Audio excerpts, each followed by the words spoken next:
안녕하세요, 여러분. 오늘 감동 느낌에서는 한 그릇의 국밥이 세상을 어떻게 변화시킬 수 있는지에 대한 놀라운 이야기를 들려드리려 합니다. 가난한 어부의 아들이 미국 최고급 레스토랑의 셰프가 되고 다시 고향으로 돌아와 나눔의 가치를 실천한 한국인의 감동적인 여정입니다. 한국인의 끈기와 지혜, 그리고 우리 음식 문화의 위대함을 느낄 수 있는 시간이 될 것입니다. 곧 시작될 이야기에 여러분의 마음을 활짝 열어주세요. 구독과 좋아요로 더 많은 분들께 우리의 자랑스러운 이야기를 전해주시면 감사하겠습니다. 저는 1955년 전라북도 군산에서 태어났습니다. 문용근이라는 이름으로요. 당시 한국은 6.25 전쟁의 상흔이 아직 채 아물지 않은 시기였습니다. 특히 저희 같은 어촌 마을은 가난이 당연한 일상이었지요. 아버지는 작은 목선 한 척으로 바다에 나가 고기를 잡는 어부셨습니다. 어머니는 아버지가 잡아온 생선을 장에 내다 팔며 저와 동생을 키우셨지요. 매일 아침 어두운 새벽녘 아버지가 바다로 나가는 모습을 보며 자랐습니다. 거친 파도와 싸우며 가족을 위해 헌신하는 아버지의 모습은 지금도 제 기억 속에 선명하게 남아 있습니다. 비가 오나 눈이 오나 태풍이 몰아치는 날에도 아버지의 발걸음은 멈추지 않았지요. 그것이 바로 우리 한국인의 정신이었습니다. 어떤 어려움 속에서도 결코 포기하지 않는 끈기와 인내. 하지만 제가 15살 되던 해 큰 태풍이 군산을 강타했고 아버지는 생계를 위해 무리하게 바다로 나갔다가 사고를 당했습니다. 살아 돌아오셨지만 더 이상 어부 일을 할 수 없었지요. 가장의 역할을 못하게 된 아버지는 빚을 지게 되었고 결국 그 빚을 갚지 못해 스스로 목숨을 끊으셨습니다. 그로부터 몇 달 후 어머니마저 심한 병으로 세상을 떠나셨습니다. 고아가 된 저와 동생은 서로 다른 고아원으로 흩어졌습니다. 그때부터 제 인생의 어두운 시기가 시작되었지요. 고아원에서의 생활은 춥고 배고팠습니다. 하루에 2끼 먹기도 힘들었고 겨울에는 얇은 이불 하나로 추위를 견뎌야 했습니다. 하지만 그 시절에도 따뜻한 기억 하나가 있었습니다. 어릴 적 외할머니가 끓여주시던 소머리 국밥이었지요. 외할머니는 특별한 날이면 소머리를 사다가 하루 종일 푹 고아 진한 국물을 만드셨습니다. 그 국물에 무, 대파, 그리고 특별한 양념을 넣어 우려낸 국밥은 세상 그 어떤 음식보다 맛있었습니다. 할머니는 항상 말씀하셨어요. 용근아, 이 국밥 한 그릇에는 사람의 마음을 데울 수 있는 힘이 있단다. 우리 한국 음식은 영양만 채우는 게 아니라 사람의 정신까지 살리는 거야. 그 말씀이 제 가슴 깊이 새겨졌습니다. 어두운 고아원 생활 속에서도 언젠가는 외할머니처럼 사람들의 마음을 데우는 음식을 만들고 싶다는 꿈을 키웠습니다. 20살이 되던 1975년 제 인생에 큰 변화가 찾아왔습니다. 미국 입양이라는 이름으로 시카고의 한 한국 식당으로 가게 된 것이지요. 사실 그것은 입양이 아니라 값싼 노동력을 구하기 위한 일종의 인신매매였습니다. 한국 전쟁 이후 미국과의 관계가 깊어지면서 많은 한국인들이 아메리칸 드림을 꿈꾸며 바다를 건넜지요. 저도 그중 하나였습니다. 시카고에 도착한 첫날 공항에서 저를 맞이한 한국인 식당 주인은 제 여권을 빼앗고 말했습니다. 앞으로 3년간 이 식당에서 일하며 빚을 갚아야 해. 그렇게 저는 말도 통하지 않는 낯선 땅에서 하루 15시간씩 설거지를 하는 신세가 되었습니다. 주방 구석의 작은 창고방이 제 침실이었고 일주일에 하루만 쉴 수 있었지요. 손에는 항상 물집이 생겼고 끊임없이 뜨거운 물에 담그다 보니 피부가 트고 갈라졌습니다. 영하 20도를 오르내리는 시카고의 겨울은 한국에서 경험했던 추위와는 차원이 달랐습니다. 그래도 저는 포기하지 않았습니다. 밤늦게 일을 마치고 돌아와서는 영어 단어장을 한 장씩 외웠고 주방에서 요리사들이 음식을 만드는 모습을 유심히 관찰했습니다. 한국인이라면 어디서든 살아남을 수 있다는 믿음이 있었습니다. 그것은 5,000년의 역사 속에서 수많은 외침과 역경을 이겨낸 우리 민족의 DNA였지요. 아버지의 끈기, 어머니의 인내, 그리고 외할머니의 지혜를 떠올리며 하루하루를 버텼습니다. 1년쯤 지났을까요? 우연히 시카고의 고급 프렌치 레스토랑에 한국식 재료를 배달하러 갔다가 충격적인 광경을 목격했습니다. 한우뼈, 곱창, 우설. 한국에서라면 귀한 식재료들이 쓰레기통으로 버려지고 있었지요. 이건 보약인데. 그 순간 머릿속에 번쩍 아이디어가 떠올랐습니다. 그날 밤 몰래 주방 뒷문에서 버려진 재료들을 조금씩 모았습니다. 외할머니께 배운 국밥 레시피를 떠올리며 작은 냄비에 끓이기 시작했습니다. 향신료와 양념은 한국 식당에서 몰래 가져온 것들이었어요. 깊은 밤 작은 창고방에서 끓여낸 국밥은 마치 고향의 향기를 품고 있는 듯 했습니다. 다음 날 동료들에게 조심스럽게 국밥을 나눠주었습니다. 처음에는 의심의 눈초리로 바라보던 그들이 한 입 먹고는 놀란 표정을 지었지요. 와우, 이게 뭐야? 정말 맛있어. 이런 음식은 처음 먹어봐. 특히 프랑스 출신의 셰프 장 피에르는 국밥을 먹고 크게 감동했습니다. 그는 20년 경력의 미슐랭 스타 레스토랑 출신 셰프였지요. 그가 저에게 다가와 말했습니다. 이건 내가 지금껏 먹어본 음식 중 가장 따뜻한 맛이야. 단순히 맛있다는 차원을 넘어서는 무언가가 있어. 내 이야기를 더 들려줘.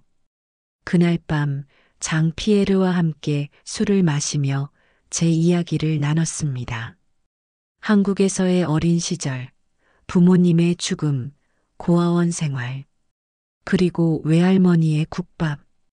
그는 진지하게 들었습니다. 우리 레스토랑에서 내 국밥을 특별 메뉴로 내보는 건 어때? 지금 미국 식단에는 새로운 바람이 필요해. 모두가 지방과 설탕에 절어 있지. 너의 이 깊고 건강한 국물 요리가 바로 그 대안이 될 수 있어. 하지만 저는 망설였습니다. 불법으로 재료를 가져온 것이 들통나면 추방될 수도 있었으니까요. 또한 한국 음식이 미국의 고급 프렌치 레스토랑에서 받아들여질지도 의문이었습니다. 그 시절 미국에서 한국 음식은 이상한 냄새가 나는 외국 음식 정도로만 인식되고 있었으니까요. 그럼에도 마음 한구석에서는 용기가 솟아났습니다. 우리 한국 음식의 가치를 세계에 알릴 수 있는 기회였습니다. 5,000년 역사 속에서 우리 선조들이 지혜롭게 발전시켜온 음식 문화, 특히 국밥에 담긴 영양학적 가치와 철학적 깊이를 서양에 소개할 수 있는 순간이었지요. 고민 끝에 결심했습니다. 버려지는 재료로 사람을 살리는 음식, 나라도 해야겠다. 그 생각은 점점 커져갔습니다. 매일 밤 설거지를 마치고 국밥을 끓였습니다. 입소문이 퍼지면서 주방 뒷문으로 찾아오는 사람들이 늘어났습니다. 노숙자, 이민자, 야간 근로자들. 그들의 지친 얼굴이 국밥 한 그릇에 밝아지는 모습을 보며 보람을 느꼈습니다. 이 맛은 정말 특별해요. 마치 어머니의 품 같아요. 이 수프를 먹으면 몸속부터 따뜻해져요. 마법 같아요. 그들의 말 한마디 한마디가 제게는 큰 용기가 되었습니다. 한국인으로서의 자부심도 느꼈지요. 우리의 음식 문화가 인종과 국경을 초월해 사람들의 마음을 움직일 수 있다는 사실에 가슴이 벅차올랐습니다. 하지만 행복도 잠시 식당 주인이 이 사실을 알게 되었고 제가 무단으로 식재료를 사용했다는 이유로 해고당했습니다. 거리에 나앉게 된 저는 잠시 절망했습니다. 하지만 오히려 그것이 전환점이 되었지요. 그동안 모은 $2,000와 중고 조리도구들로 새로운 도전을 결심했습니다. 시카고 남부 흑인 빈민가 근처의 $3 소울푸드 국밥이라는 작은 노점을 열었습니다. 처음에는 하루에 10그릇도 팔기 힘들었어요. 경찰의 단속도 있었고 인종 차별적인 시선도 있었습니다. 어떤 날은 하루 종일 손님이 한 명도 없었지요. 정말 이렇게 해서 살아남을 수 있을까? 의심이 들 때마다 외할머니의 말씀을 떠올렸습니다. 음식은 단순한 배고픔을 채우는 것이 아니라 마음의 허기를 채우는 것이란다. 우리 한국인은 예로부터 음식에 정성을 담아왔지. 그 정성이 바로 우리 음식의 힘이야. 어느 추운 겨울날 한 노숙자가 찾아왔습니다. 베트남 전쟁 참전 용사였던 그는 전쟁의 트라우마로 일상생활이 불가능해져 거리에서 살고 있었습니다. 그는 몇 달째 제 국밥을 먹으러 왔다고 했지요. 당신 국밥 덕분에 살 의지를 찾았어요. 이 따뜻한 국물이 내 영혼까지 데워주는 것 같아요. 이제 재활센터에 가기로 했습니다. 그 말을 들은 순간 모든 의심이 사라졌습니다. 제가 가야 할 길은 분명했습니다. 한국의 음식 문화, 특히 국밥이 가진 치유의 힘을 더 많은 사람들에게 전하는 것. 그것이 바로 제 사명이었지요. 1980년대 초 마침내 미스터 문즈본 수프라는 작은 국밥 가게를 오픈했습니다. 시카고 사우스사이드의 허름한 건물 1층이었어요. 처음에는 미국인들이 생소해했습니다. 뜨거운 국물에 떠있는 고기 조각들을 의심스러운 눈초리로 바라보곤 했지요. 이게 뭐예요? 어떻게 먹는 건가요? 이상한 냄새가 나는데. 하지만 일단 한번 맛보면 다들 놀라워했습니다. 값싸고 속이 따뜻해지는 맛에 단골 손님들이 생겨났습니다. 특히 노숙자들, 퇴역 군인들, 흑인 청년들 사이에서 인기가 많았습니다. 이건 음식이 아니라 힐링이에요. 이 수프는 내 어린 시절 할머니가 해주시던 음식을 떠올리게 해요. 살면서 이렇게 영혼까지 따뜻해지는 음식은 처음 먹어봐요. 그들의 말 한마디 한마디가 제게는 큰 기쁨이었습니다. 한국인으로서의 자부심도 느꼈지요. 우리의 음식 문화가 인종과 국경을 초월해 사람들의 마음을 움직일 수 있다는 사실에 가슴이 벅차올랐습니다. 어느 날 뉴욕타임스의 음식 칼럼니스트가 찾아왔습니다. 그는 제 이야기와 국밥을 맛본 후 감동했고 다음 주 신문에 이민자의 국밥 한 그릇이 도시를 치유하다라는 제목의 기사를 실었습니다. 그 기사 덕분에 전국에서 손님들이 찾아왔습니다. 유명 셰프들, 음식 평론가들, 심지어 정치인들까지 방문했지요. 그들은 모두 같은 말을 했습니다. 이 음식에는 뭔가 특별한 것이 있어요. 단순한 맛의 문제가 아니라 영혼을 위로하는 힘이 있어요. 저는 알고 있었습니다. 그것은 바로 외할머니의 사랑이었지요. 주방에서 국물을 저을 때마다 할머니의 목소리가 들리는 것 같았습니다. 용근아, 음식은 마음이란다. 진심을 담아야 사람의 마음도 데울 수 있어. 가게는 점점 번창했고 분점도 생겼습니다. 미국 전역에서 저의 성공 스토리가 회자되었고 미스터 문은 아메리칸 드림의 새로운 아이콘이 되었습니다. 하지만 제 마음속에는 항상 고향에 대한 그리움이 있었습니다. 가끔 밤하늘의 달을 보며 한국에 남겨둔 동생 생각에 눈물을 흘리기도 했습니다.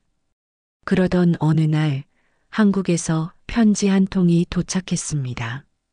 어린 시절 헤어졌던 동생 문수정이었습니다. 신문 기사를 통해 저의 소식을 알게 되었다고 했지요. 오빠, 정말 오빠가 맞나요?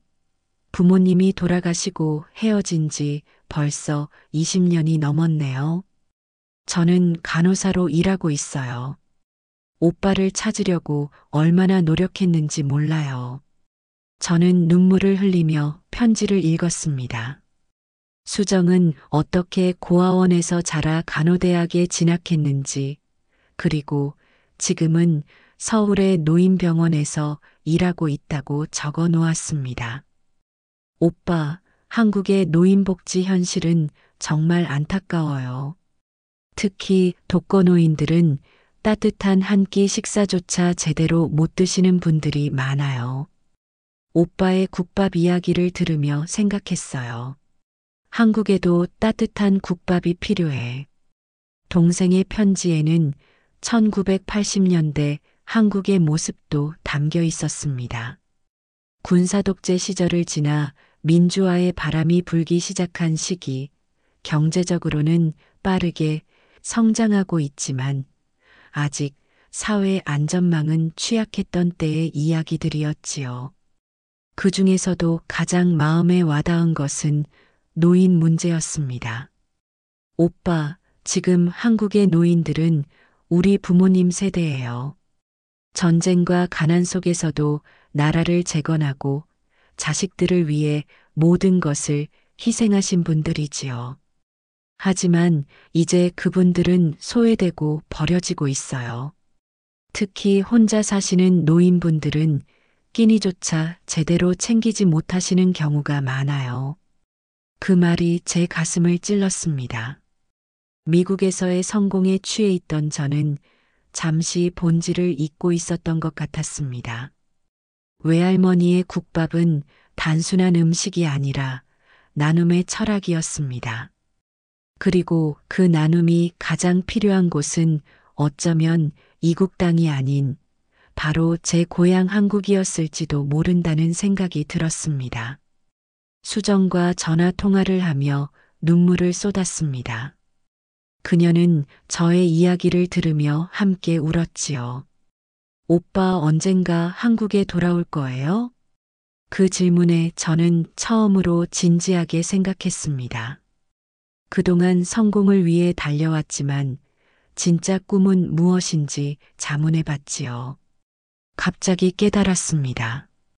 제 진짜 꿈은 한국으로 돌아가 따뜻한 식당을 여는 것이었습니다. 하지만 그것은 아직 먼 미래의 이야기였습니다. 미국에서의 성공을 바탕으로 더 많은 사람들에게 한국 음식의 가치를 알리고 싶었습니다. 그래서 더욱 열심히 일했습니다. 시카고를 넘어 뉴욕, LA, 보스턴으로 사업을 확장했고 마침내 뉴욕 맨해튼 한복판에 고급 한식 레스토랑 강서회관을 오픈했습니다. 한국의 지명을 따서 지은 이름이었지요. 강서회관은 단순한 식당이 아니라 한국 문화의 전파지였습니다. 내부 인테리어는 한옥 양식을 현대적으로 재해석했고 메뉴는 전통 한식을 미국인의 입맛에 맞게 약간 변형시켰습니다. 하지만 국밥만큼은 외할머니의 레시피 그대로 유지했지요. 그것이 바로 강서회관의 시그니처 메뉴 헤러터지 본 수프였습니다. 입장되기만 2시간이었습니다. 미국 사회에서도 한식의 위상이 달라졌습니다. 1990년대 초만 해도 이상한 냄새가 나는 외국 음식으로 여겨지던 한식이 2000년대 들어서는 건강하고 깊은 맛을 가진 고급 요리로 인식되기 시작했습니다. 오바마 대통령의 비서진, 이민 1세대들, 방미 공연 중이던 한국 아이돌, 심지어 윤여정 배우까지 강서회관을 찾았습니다. 한국의 경제인, 정치인들도 미국 출장 중 반드시 방문하는 국뽕의 본진으로 성장했지요. 어느 날은 헐리우드의 유명 영화배우가 찾아와 말했습니다. 문 셰프님, 당신의 음식을 먹으면 엄마가 생각나요.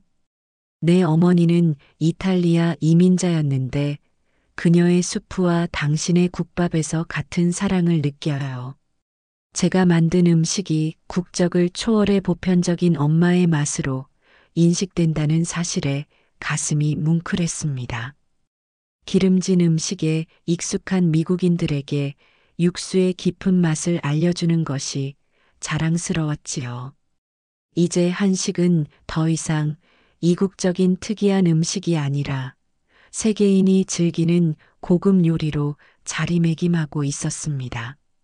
하지만 세상 일이 항상 순탄할 수는 없었습니다. 2010년대 초반 대형 프랜차이즈의 국밥 모방 체인이 등장했습니다. 셰프문이 한국식 스프라는 이름으로 전국 체인을 열었지요.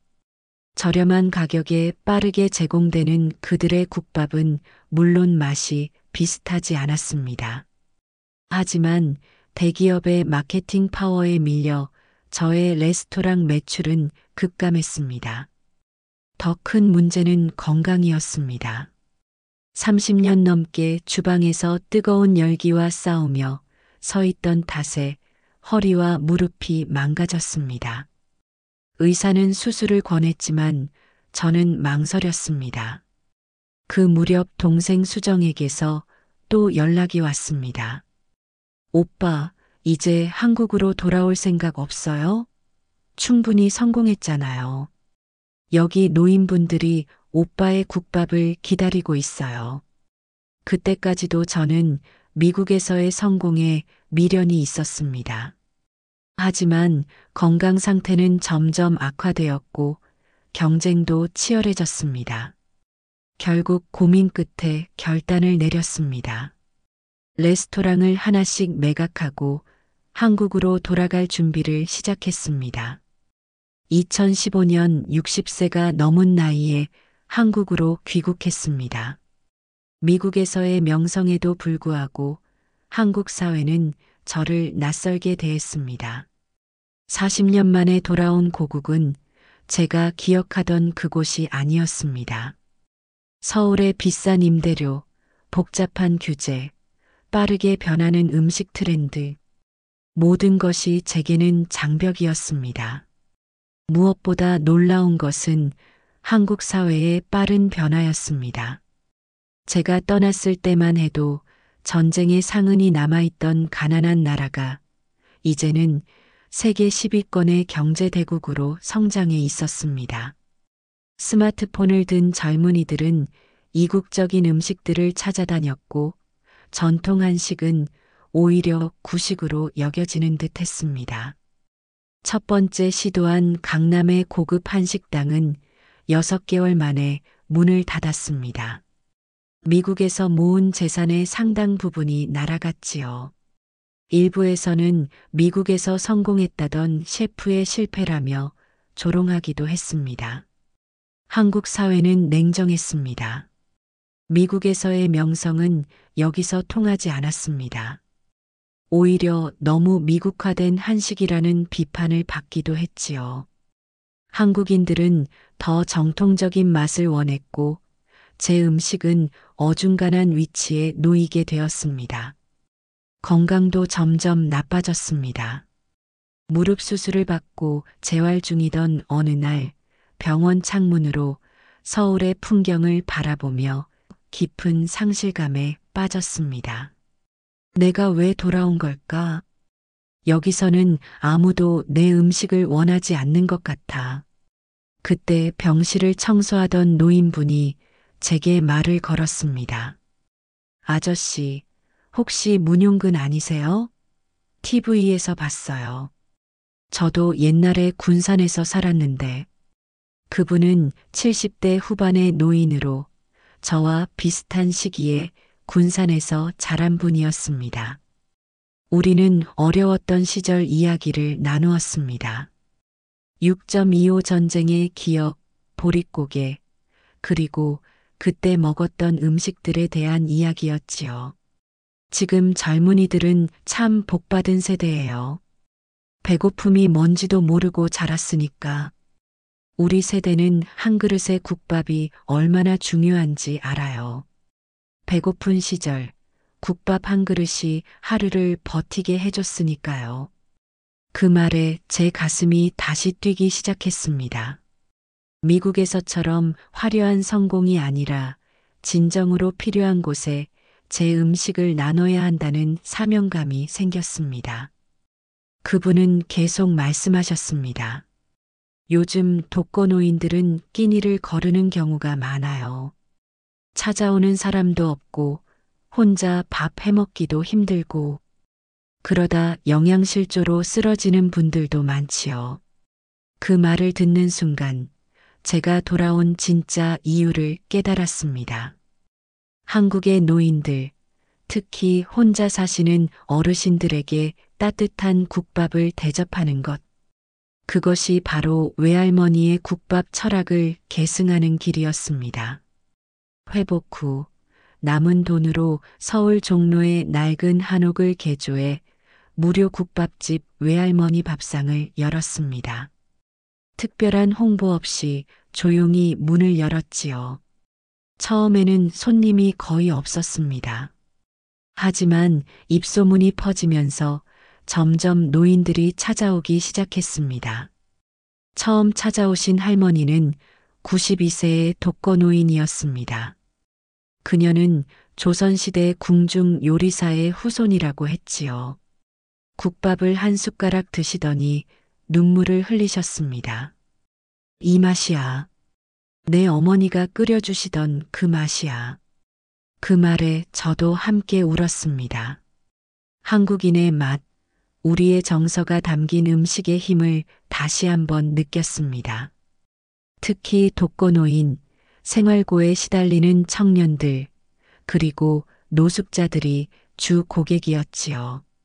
그들에게 국밥은 단순한 한 끼가 아니라 위로와 희망이었습니다. 어느 날 조용히 구석에서 식사하던 중년 남성이 식사를 마치고 작은 쪽지를 남겼습니다. 어릴 적 이 맛을 기억합니다. 고아원에서 배고플 때 이런 국밥을 먹으며 살아갈 용기를 얻었습니다. 그때 누군가의 도움으로 공부할 수 있었고 지금 저는 의사입니다. 당신의 나눔에 감사드립니다. 그 쪽지를 읽고 한참을 울었습니다. 제가 가야 할 길이 더욱 분명해졌습니다. 외할머니께 배운 국밥 한 그릇의 철학, 그것은 단순한 음식이 아니라 사람의 마음을 데우는 따뜻한 정이었습니다. 종로의 무료 국밥집은 매일 줄이 길어졌고 언론에 보도되면서 더 많은 관심을 받게 되었습니다. 지자체의 지원도 조금씩 들어왔고 기업들의 후원도 이어졌습니다. 특히 한국의 재벌 회장 한 분이 직접 찾아와 국밥을 드시더니 큰 금액을 기부하셨습니다. 이런 맛은 돈으로 살 수 없는 겁니다. 우리 문화의 가치를 지켜주셔서 감사합니다. 그 지원을 바탕으로 국밥 나눔 재단을 설립했습니다. 우리의 미션은 간단했습니다. 버려질 수 있는 식재료로 최고의 국밥을 만들어 필요한 이들에게 나누자. 한국의 식품 폐기량은 연간 500만 톤이 넘는다고 합니다. 그중 상당수는 여전히 먹을 수 있는 식재료입니다. 우리는 그것을 활용해 영양가 높은 국밥을 만들어 나눴습니다. 전국의 경로당과 고아원에 무료 국밥 트럭을 보내기 시작했습니다. 특히 제가 자랐던 군산의 고아원에는 매주 직접 방문해 아이들에게 국밥을 나눠주며 제 이야기를 들려주었습니다. 여러분, 지금은 힘들어도 포기하지 마세요. 맛있는 국밥처럼 인생도 오래 끓일수록 깊은 맛이 우러납니다. 우리 한국인은 어떤 어려움 속에서도 끝까지 버티고 이겨낸 민족입니다. 여러분도 그 DNA를 가지고 있어요. 재단의 활동은 점점 확대되었습니다. 단순히 배고픔을 해결하는 것을 넘어 요리 교육 프로그램도 시작했습니다. 취약계층 청년들에게 한식 조리법을 가르치고 취업까지 연계해주는 프로그램이었지요. 그들 중 일부는 저희 재단의 직원이 되기도 했습니다. 70세 생일을 맞은 날 KBS 다큐멘터리 팀이 인터뷰를 요청했습니다. 카메라 앞에서 물었습니다. 문용근님, 이 모든 여정에서 가장 기억에 남는 순간은 언제인가요? 잠시 생각하다 대답했습니다. 우리는 버려진 고기 조각으로 세상을 데울 수 있어요. 저처럼요. 사람도 마찬가지죠. 버려졌다고 생각했던 제가 이렇게 많은 분들의 마음을 데울 수 있게 되었으니까요. 그것이 바로 우리 한국인의 정신이자 한식의 철학이라고 생각합니다. 음식은 단순한 영양분이 아니라 마음과 마음을 잇는 다리입니다. 특히 우리 국밥은 5,000년 역사 속에서 선조들의 지혜가 담긴 완벽한 영양식이자 영혼의 치유제입니다. 저는 그것을 세계에 알리고 이제 다시 고향에서 나눔으로써 제 인생을 완성하고 싶습니다. 인터뷰 이후 더 많은 사람들이 재단의 활동에 동참했습니다. 젊은 셰프들이 봉사자로 참여했고 기업들의 후원도 늘어났습니다. 외국에서도 관심을 보였습니다.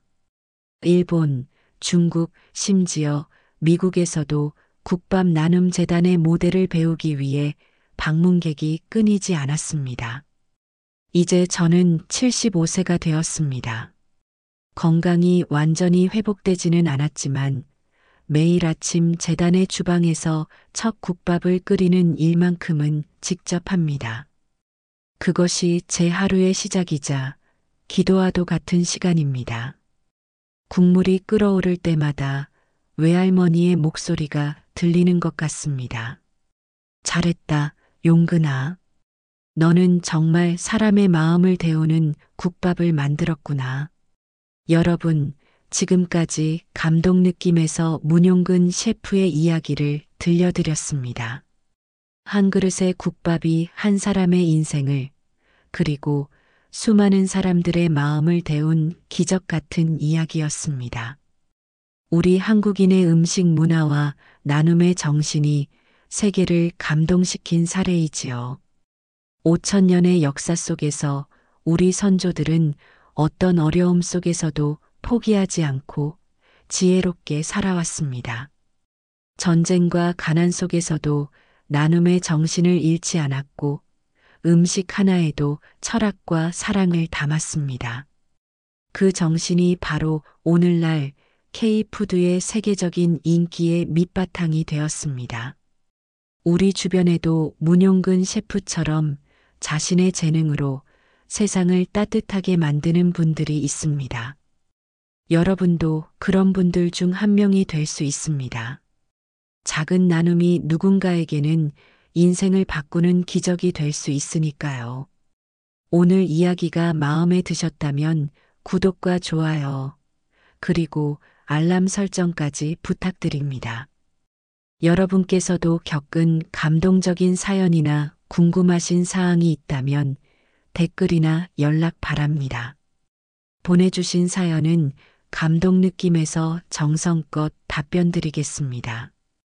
여러분의 이야기가 또 다른 누군가에게 희망이 될 수 있습니다. 감사합니다.